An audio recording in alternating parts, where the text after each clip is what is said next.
Lo que me parece increíble es que había candidatos que se nos habían olvidado y resulta que hay candidatos que se nos habían olvidado. Yo no sé si ustedes tenían a este en el radar que está diciendo que va solo a primera vuelta. Hugo Mario, ¿de quién se trata? Porque yo la verdad es que ya se me había olvidado que este señor era candidato a la presidencia.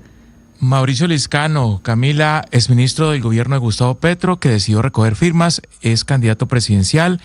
Dijo esta mañana aquí en Cali que lo invitaron a las consultas, pero que no aceptó, que prefiere ir solo a primera vuelta.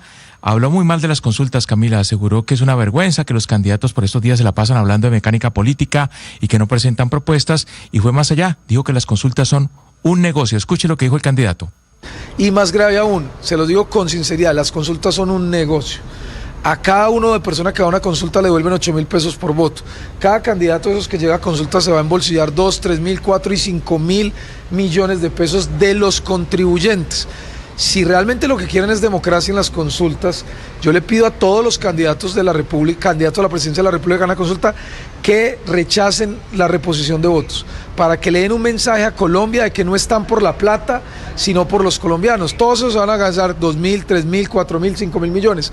Esos candidatos hoy a las consultas le van a costar al país más de 100.000 millones de pesos.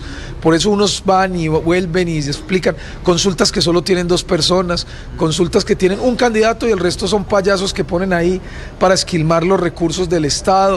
O sea, hay consultas serias, pero hay otras que son una payasada, que lo único que están buscando es enriquecer el bolsillo de los candidatos.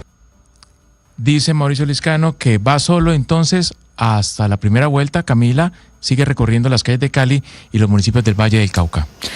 Hugo Mario, entonces ustedes me corregirán en la mesa. El tarjetón presidencial hasta ahora me da a mí con 9 nombres. Me da con Clara López, Iván Cepeda, Maurice Armitage, Claudia López si ganara la consulta, pues, con la consulta. Luis Gilberto Murillo, Sergio Fajardo, Mauricio Liscano, Juan Fernando Cristo y Abelardo de la Espriella. O sea, qué gentío. O sea, es que eso también habla muy mal de una democracia. No quiere decir que más candidatos, más democracia. Qué desorden. Pero ¿sabe qué, Ana Cristina? Yo creo que esos 9 nombres están ahorita antes del 8 de marzo. Después del 8 de marzo, otro será el cantar. Claro. Porque yo creo que más de uno de esos candidatos que usted acaba de nombrar saben que no van a llegar, que no tienen ningún tipo de posibilidad, sino que tienen que, por ejemplo, en el caso de Juan Fernando Cristo en Marcha, pues tiene que hacer campaña para su lista. Tiene lista que va al Congreso, tiene movimiento. El señor Liscano, pues querrá tener algún tipo de participación política en el gobierno que venga. Entonces, después de eso, le dirá al candidato que vaya marcando mejor o que se alinee más con sus intereses, que ahí está él, y entonces tendremos el evento que cubriremos. Liscano se baja de su candidatura y adhiere a este candidato. Entonces tenemos 9 ahorita, pero yo creo que vamos a tener como 3 o 4 que se van a terminar bajando. Ya le digo uno, Maurice Armitage va a adherir a Sergio Fajardo, eso sí, se lo garantizo. Entonces ese no lo tendremos en el tarjetón del 30 de mayo. ¿Y sabe qué pasa, Camila? Que en estos casos, yo le doy la razón al doctor Liscano, ¿sabe? En una parte de lo que dijo. El tema de las consultas se terminó convirtiendo eso en una especie de relajo. Están en el negocio de la plata, de los 8.000 pesos de los que hablamos la vez pasada. Y yo sí creo que hay que ponerle orden a las consultas, ¿sabe? Por lo menos establecer el umbral. El umbral para las consultas. Candidato que en consulta no saca un determinado número de votos, pues lo castigan, lo sancionan y le ponen una buena multa para ver si le pone un poquito de orden a las consultas, que fue una fórmula democrática que encontraron los partidos políticos para evitarse los acuerdos políticos de los que estaba hablando esta mañana el señor Bolívar. Esos acuerdos políticos es lo que la gente no quiere. Cierran la puerta y después que cierran la puerta, los dirigentes políticos hacen acuerdos. Esos acuerdos acabaron con las consultas porque el pueblo elige quién es el que va a ganar. Yo creo que de todas maneras las consultas van a tener que ponerle orden, y una manera es establecer un umbral para que el candidato que no supere el umbral pues lo castiguen dentro de las consultas. Es que a propósito de las reglas y de las consultas, que por eso están acusando a Roy Barreras y a Daniel Quintero de dividir la izquierda y de no ir todos unidos y demás, es que los que participen en la consulta pues tienen la obligación de participar en primera vuelta, porque no nos vamos a gastar la plata simplemente los colombianos, simplemente para que ellos hagan el jueguito electoral. Le preguntamos al exregistrador para lo electoral, ¿cómo se llama Farfán? Lina, ¿cuál es el primer nombre de Farfán? Nicolás Farfán, Camila. Nicolás Farfán, que es el que además logró por sus demandas que se cayeran las listas en varios departamentos del pacto histórico en alianza con la Colombia Humana. Le preguntamos, bueno, explíquenos cómo es la norma. La gente que vaya a consulta este 8 de marzo, el que gane, ¿cuál es su obligación? Y esto nos respondió. Quien participa y gana en una consulta para escoger candidato está obligado a inscribirse en el mismo proceso electoral durante el periodo de inscripciones, salvo que asuma las consecuencias establecidas en el inciso final del artículo 7º de la Ley 1475/2011, que señala que en caso de renuncia del candidato, los partidos, movimientos políticos y o candidato deberá reintegrar proporcionalmente los gastos en que hubiera incurrido la organización electoral para la realización de la consulta popular.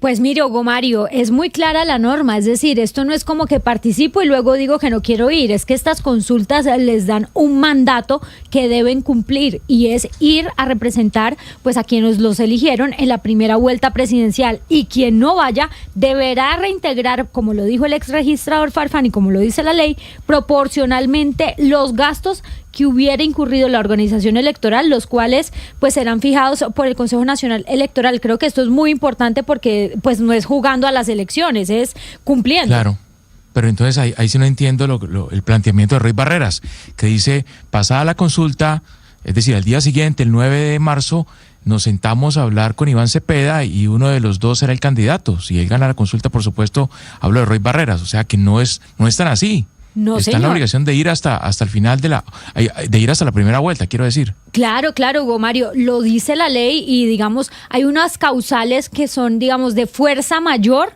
Oscar, por los cuales se podrían bajar, pero el mandato que le da la ley al que participe en la consulta, por ejemplo, Cepeda ya tiene ese mandato por la consulta de octubre, y el que gane en estas consultas de marzo, tanto en la de la izquierda, la de la derecha o la centro izquierda, pues tendrán que ir.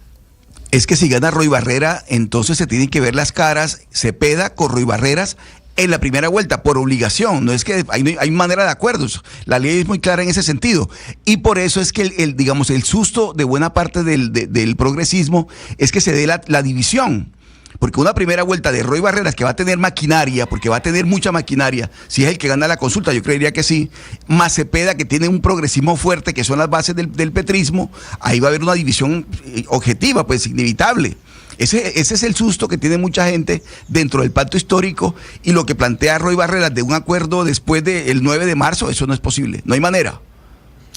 Sí, Oscar, aquí lo que estamos viendo y que creo que es muy triste es una falta de liderazgo y una incapacidad de negociación, y por supuesto lo que usted dice es absolutamente cierto. Aquí el daño que se le hace al progresismo, porque hay una división de votos, pues, indudablemente hay una división de votos, y hay una izquierda pura que no va a votar por Roy Barreras bajo ninguna circunstancia. No creo que ni siquiera en segunda vuelta votarían por Roy Barreras, no sé, puedo estar equivocada en ese sentido, pero esta lista de 9 candidatos que por supuesto se va a decantar en los próximos días, lo que